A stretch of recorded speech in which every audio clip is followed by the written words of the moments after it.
live by the sword, you die by the sword. I probably die in the vocal booth. Do you want to know how to make her chase you? Here are 3 easy steps. Number 1, stop chasing her. Look, everyone knows girls crave attention, and they want it most from men who aren't already giving it to them. So quit it with your simp ways and start using this simple way to get her a bit more intrigued. Number 2, start chasing something else. If you have your eye on something that isn't her, you'll not only have an easier time chasing her, but you'll also be on your way to being the high value man that she desires. Number 3, don't make concessions. If she wants to reschedule, don't just agree. If she asks you to change plans for her, don't just do it. Attractive men are authentic in how they value their time and stick to their word. And that means they don't prioritize a girl unless she's prioritizing them. We gonna call her ass thrift. Thrift store. You know why I say that? Cause you know when you go in a thrift store, it's like hit or miss. One day you go in that motherfucker, you find Gucci. The next day you go in that motherfucker, you find FUBU. Or some dirty ass clothes that got shit stains on it still. That's like her advice. Cause right here, she went to the thrift store and we found some Gucci, cause this is 100% facts. You know, I really don't want to say that cliche ass line. I really don't want to say this shit, I swear I don't. But it's more true than it ain't. Anything that you are chasing is running the fuck away from you. But there's a myth that I want to bust, because she said something that's very surface level. You know, we gotta see the difference between certain levels of game. I'm gonna show y'all the different levels. She said that girls want a man who doesn't give them attention. And when people say this shit on the fucking internet over and over and over and over again, what guys tend to do when they go out in public, they think that they need to fucking ignore women. They be, man, I ain't staring at that bitch, man. I ain't giving her no fucking validation, man. I'm gonna ignore her. I ain't giving her no attention. And they do that out of 2 reasons: bitterness, or they think that it's gonna make them more attractive. And more than likely, it doesn't make you more attractive. It only even just adds to your bitterness, because now you're going out and you thought something that was gonna make you more attractive and it ain't doing shit. Now you just ain't getting shit. You're going out being antisocial, being bitter. Like that's just it's like a fucking, it's sick. Shit, it's under my nose. It's not that women want guys who don't give them attention. It just so happened that the guys that women want just don't give them attention. Let me say that again, because I don't know if that went over your head. It's not that women want guys who don't give them attention, because if that was easy, I'd just go out and ignore bitches and they'd be like, oh my God, I see you ignoring me, come please, oh my God. No, that don't happen. It's not that they want guys who don't give them attention. It just so happened that the guys that they're attracted to doesn't give them attention. It's natural to those guys. Fellas, don't be nerds out here trying to find out what the naturals do. Don't be a nerd trying to find out what the naturals do. Be a natural. Become a natural. Focus on your fucking self.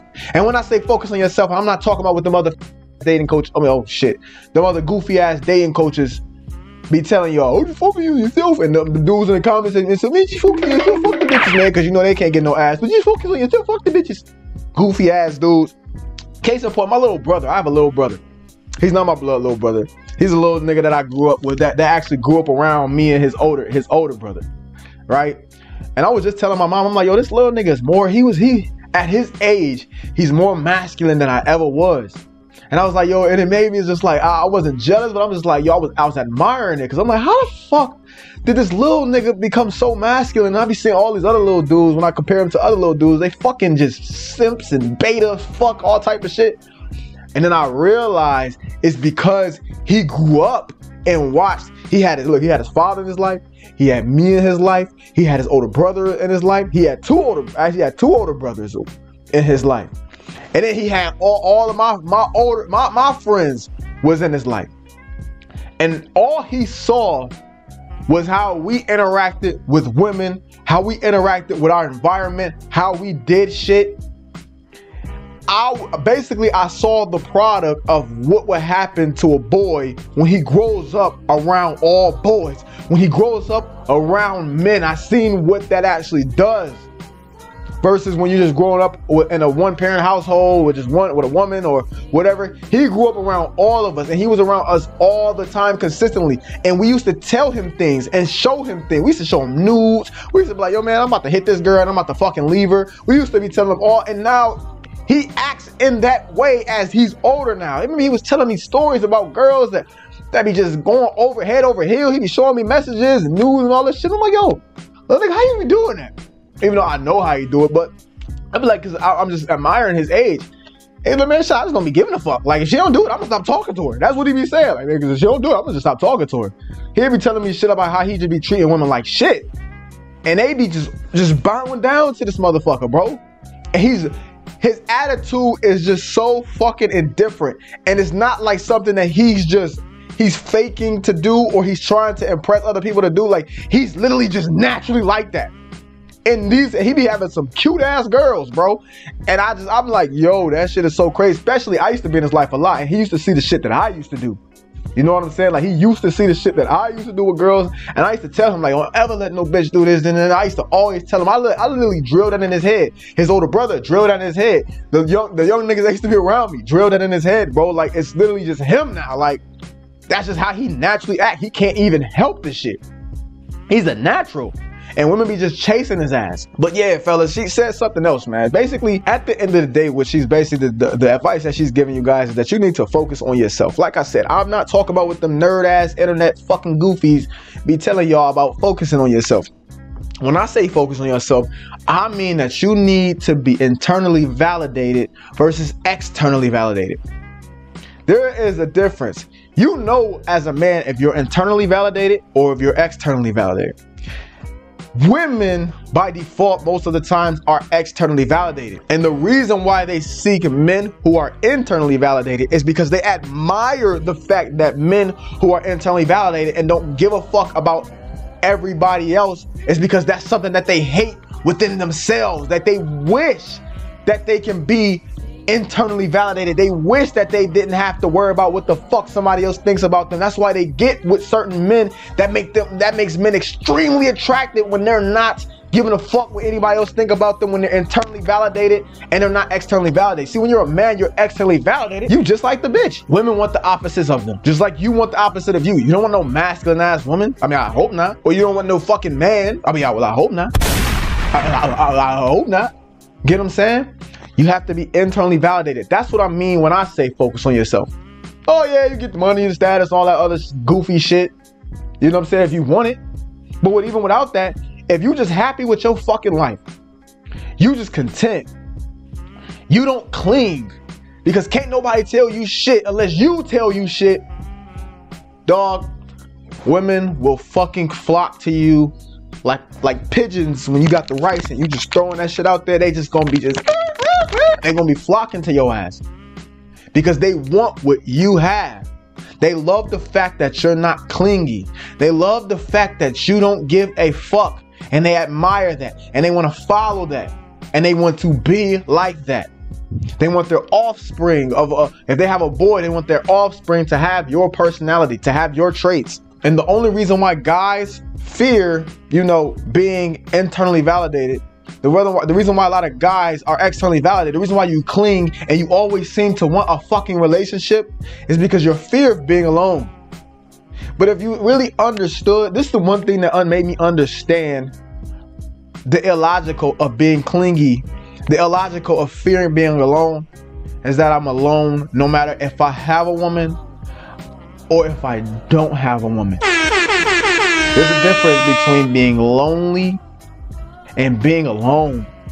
And most of you fucking guys are fucking lonely. You feel lonely. But you don't understand just being alone. And I don't really want to get too deep into that. That's not something I want to get too deep into. But I hope you grasp that concept, the difference between loneliness and being alone. Because you're alone no matter the fuck what. But when you need to put the burden on someone else to cure your feeling of loneliness, That's the most disgusting thing that you can have. That's the most repelling thing that you can have. And this is where you get into that stage where you fucking chasing girls and you need them to validate you. You need them to be in your life. You can't live without them. How can you not live without them? How? Because when you die, or when she dies, y'all don't die the fuck together. Let that shit sink in. When you on your deathbed for your last breath, ain't nobody else gonna imagine actually not being alone. Imagine that you had a twin, right? And you shared all the same thoughts.